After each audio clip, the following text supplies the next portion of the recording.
जय माता दी। कैसे आप सभी? माँ दुर्गा के आशीर्वाद से आप सभी ठीक होंगे। ज़्यादा समय नहीं लेते हैं और आगे बढ़ते हैं। आज की सत्य घटना होने वाली है माँ दुर्गा के और एक भक्त के बारे में। तो आज मैं पूजा विधि के बारे में नहीं बताने वाली हूँ, आज एक सत्य घटना बताने वाली हूँ जो हमारे गांव की तरफ सच्ची में घटित हुई है, यानी मेरे फ्रेंड के साथ ही घटित हुई है। तो हम लोग एक ही क्लास में पढ़ते थे बचपन में ही, और वो भी माँ दुर्गा की बहुत ज़्यादा बड़ी भक्त थी। बचपन से ही वो माँ दुर्गा की भक्ति में धुंध रहती और साथ में पढ़ाई भी करती, घर के काम भी संभालती। बहुत छोटी उम्र में वो काम काज सीख चुकी थी।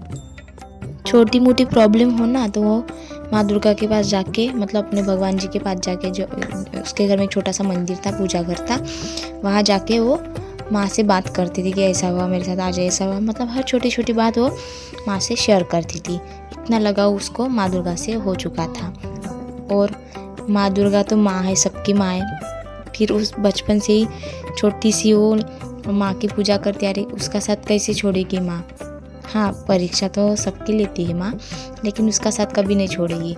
तो उसने मुझे कहानी बताने में, मतलब कहानी बताने के लिए ज़रूर बोला, लेकिन उसका नाम मैं ले नहीं सकती। तो एग्जाम्पल के लिए मैं उसका नाम अंजलि रखती हूँ। अंजलि जो है ना, हर वक्त मतलब कुछ भी छोटी सी भी प्रॉब्लम होना तो माँ दुर्गा को बोलती थी। तो एक दिन उसके लाइफ में कुछ ऐसा आया, अभी 10th क्लास में आई वो। 10th क्लास में उसके साथ कुछ, मतलब होता है ना लव अफेयर, मतलब वो अट्रैक्शन था उस समय का, लेकिन कुछ हादसा उसके साथ वैसा हुआ। तो उसने बोला माँ दुर्गा से, माँ क्या मैं आगे जाके उस लड़के से शादी कर पाऊँगी? मेरे लिए वो अच्छा है या नहीं? तो दिए कि जो है ना जोत जल रही थी। तो उसने बोला अगर वो मेरे लिए अच्छा है तो आप दिए की जोत बुझा दो। सॉरी, अगर वो मेरे लिए अच्छा है तो दिए की जोत जो है ना चलनी नहीं चाहिए। अगर वो मेरे लिए लड़का अच्छा नहीं तो आप दिए की जोत बुझा डालो, ऐसा उसने बोला था। अब ये चमत्कार बोलूँ या क्या?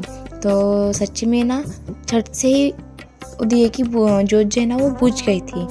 फिर उसको फिर से ऐसा लगा कि हवा से होगा, तो यकीन नहीं हुआ उसको कि ऐसा कुछ हो, मतलब हुआ है। तो उसने फिर ना दूसरी शर्त रखी माँ के सामने, माँ अगर वो मेरी, मतलब वो लड़का मेरे लिए सही है तो आप ना आज जो हमारी भेंट होने वाली है तो किसी प्रकार टाल दो, आज भेंट नहीं होनी चाहिए। तो सच्ची में वो भी भेंट ना कैंसिल हो गई उनकी।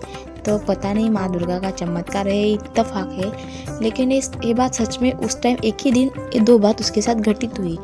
तो वो समझ चुकी थी कि शायद वो लड़का उसके लिए सही नहीं, फिर भी वो उसके प्यार में तो पागल थी। फिर 12th क्लास में गई। 12th क्लास होने के बाद उसका प्यार उसके लिए बहुत, मतलब अंजलि का प्यार जो उस लड़के के लिए बहुत ज़्यादा बढ़ चुका था। फिर कुछ दिन बाद अंजलि को पता चला कि वो एक साथ 5-6 लड़कियां के साथ, मतलब अपना रिलेशन बढ़ा रहा है, और साथ ही में वो अंजलि को धोखा दे रहा है। और वो उसे उसके खुद क्लोज फ्रेंड ने बताया। उसके बाद वो बहुत ज़्यादा टूट चुकी थी, इतना रोई, मतलब बहुत ज़्यादा रो रही थी दुर्गा माँ के आगे। तो मेरे साथ ऐसा क्यों हुआ? क्या मैंने ऐसा उसका क्या बिगाड़ा था? उसने मेरे साथ ऐसा क्यों किया? वो बहुत ज़्यादा परेशान रहने लगी, लेकिन उसके घर पे पता नहीं था, तो अपने आंसू जो है ना घर वालों के सामने नहीं दिखा सकती थी। लेकिन उस समय उसकी बहुत ज़्यादा तबीयत भी ख़राब हो चुकी थी, लेकिन उसने टेंशन ले लिया था। तो जाहिर है कि दवाखाने की, मतलब उसकी मम्मी पापा हॉस्पिटल लेके गए तो उसको क्या ही फ़र्क पड़ेगा दवाई से, क्योंकि उसने तो अपने सर पे जो है ना वो प्यार का भूत सवार था। उस समय उसने बहुत ज़्यादा टेंशन ले लिया था। तो जैसे तैसे करके वो आगे बढ़ी, मतलब खुद को संभाल लिया। लेकिन जब भी वो कभी उसके सामने आता था ना तो उसको सब यादें ताज़ा हो जाती थी। तो वीडियो बहुत लंबी हो जाएगी, नेक्स्ट पार्ट के लिए आप सब्सक्राइब कीजिएगा जो भी चैनल पर नहीं है। धन्यवाद।